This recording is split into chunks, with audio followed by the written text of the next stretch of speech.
Ever wonder where it all began? Not just us, but everything? The mountains, the seas, the stars in the night sky. Long before the mighty Zeus ruled from Mount Olympus, before heroes battled monsters, there was nothing. A vast, silent, infinite emptiness known as chaos.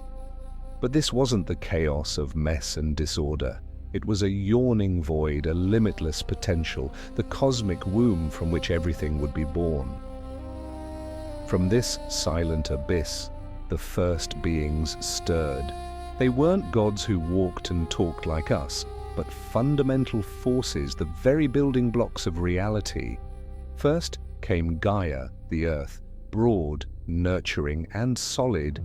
She was the eternal foundation upon which all life would eventually stand. Then, from the deepest depths, emerged Tartarus, a dark and misty chasm far below Gaia, a place of shadow and confinement. At the same time, another power came into being, a force that would drive creation forward. Eros, primal love. This wasn't the chubby cherub with a bow and arrow. This was the fundamental desire for connection, the cosmic glue that pulls separate things together to create something new.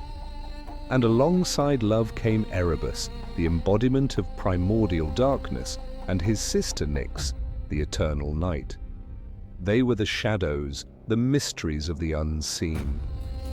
From their union, a flicker of opposition was born. Ether, the pure upper brightness, and Hemera, the day. Light and darkness, the first great duality, now existed in the cosmos. With a stage set, Gaia, the lone earth, yearned for a companion. And so, all by herself, she gave birth to a being equal to her in size and scope, Uranus, the starry sky. He stretched himself out over her, covering her completely, from her highest peaks to her deepest valleys.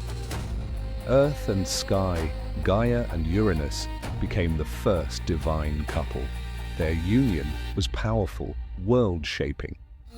From their embrace, the first generation of true gods was born, the 12 mighty Titans. These were beings of raw, untamed power, embodying the fundamental forces of the natural world.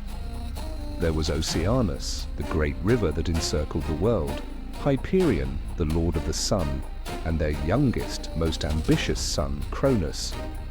But Gaia and Uranus's children weren't all so divine. She also bore the Cyclopes, one-eyed giants who were master craftsmen, and the Hecatonchires, monstrous beings with 100 arms and 50 heads, their power terrifying to behold. Uranus looked upon these monstrous children with fear and disgust. He couldn't stand the sight of them, so as soon as they were born, he took them and thrust them back deep into the womb of their mother Gaia, burying them in the depths of the earth. This caused Gaia immense, unbearable pain and growing resentment. Her love for Uranus was turning to hatred. Trapped in agony, her monstrous children imprisoned within her, Gaia decided she could bear it no longer. Her heart hardened, and she plotted a terrible revenge. From deep within herself, she forged a new, unbreakable metal, adamant, and from it, she fashioned a massive, razor-sharp sickle. She then gathered her Titan children, showing them the weapon and sharing her plan. "My children," she pleaded, "your father has shamed us. He is a tyrant. Who among you will help me put an end to his cruelty?" The Titans trembled in fear of their powerful father.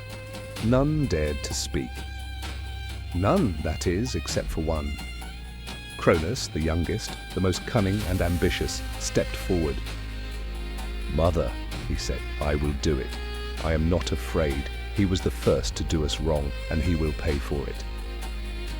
That night, as Uranus descended from the heavens to embrace Gaia, Cronus lay in wait. With the great adamantine sickle in hand, he lunged from his hiding place and committed an act that would forever change the cosmos. He seized his father and, with one swift, brutal motion, severed him completely. the starry sky was castrated. Drops of Uranus's divine blood fell upon the earth, Gaia, and from them new life sprang forth. The Erinyes, or the Furies, spirits of vengeance who would forever pursue those who spill family blood. The powerful giants, born for war. And the Meliae, the nymphs of the ash trees, the wood from which spears would one day be made. But Cronus wasn't finished. He cast his father's severed members far out into the sea. As they drifted on the waves, they began to churn and foam. And from that divine sea foam, Aphros in Greek, a figure of breathtaking beauty emerged, fully grown. This was Aphrodite, the goddess of love, beauty and desire, born from violence and the sea. With Uranus dethroned and banished, a new era dawned. The Age of the Titans. Cronus, the liberator, now took his father's place as the supreme ruler of the cosmos. He and his Titan siblings reigned over the world, their power absolute. Cronus married his sister, the gentle Rhea, and it seemed a new golden age was at hand. But power and paranoia often go hand in hand. A prophecy from his defeated parents, Gaia and Uranus, echoed in his mind. Just as he had overthrown his own father, so too would he be overthrown by one of his own children. Fear gripped Cronus's heart. He became a tyrant, just as his father had been. He was determined to defy fate. So, as his wife Rhea gave birth to their divine children, Hestia, Demeter, Hera, Hades, and Poseidon, Cronus did the unthinkable. One by one, he took each newborn infant and swallowed them whole, imprisoning them within his own belly. Rhea was heartbroken, watching her children consumed by their own father. When her sixth child was due, she couldn't bear it. She went to her mother Gaia for help. Together they devised a plan. Rhea secretly gave birth to her youngest son, Zeus, in a deep cave on the island of Crete. She then wrapped a large stone in swaddling clothes and presented it to Cronus. Blinded by his paranoia, he took the bundle and swallowed the stone without a second thought, believing he had once again cheated destiny. But fate cannot be so easily denied.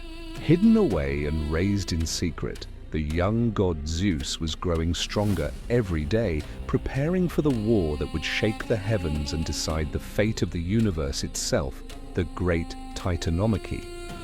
This incredible story isn't just an ancient soap opera about divine family drama. It's a profound allegory for how the ancient Greeks saw the universe itself coming into being. It's a story of order emerging from chaos. Each generation of gods represents a new stage in the structuring of the cosmos. Chaos is the raw, unformed potential of everything that could ever exist. Gaia and Uranus, earth and sky, represent the creation of matter and physical structure, the basic framework of our world. The Titans are the next step, the wild, untamed elemental forces of nature, the sun, the ocean, time itself. They are raw power without principle. Finally, Zeus and the Olympians, who we'll get to next, represent the arrival of something new. Reason, law, civilization, and a divine order that is more balanced and, in many ways, more human. It's a journey from formlessness to form, from darkness to light, and from chaos to cosmos. It's humanity's timeless attempt to answer the biggest question of all: how did we get here? Thank you so much for joining me on this journey back to the very beginning. If you enjoyed this dive into the cosmic origins of Greek mythology, make sure to hit that like button and subscribe for more tales of gods and heroes. Let me know in the comments which part of the creation myth fascinates you the most. See you in the next one.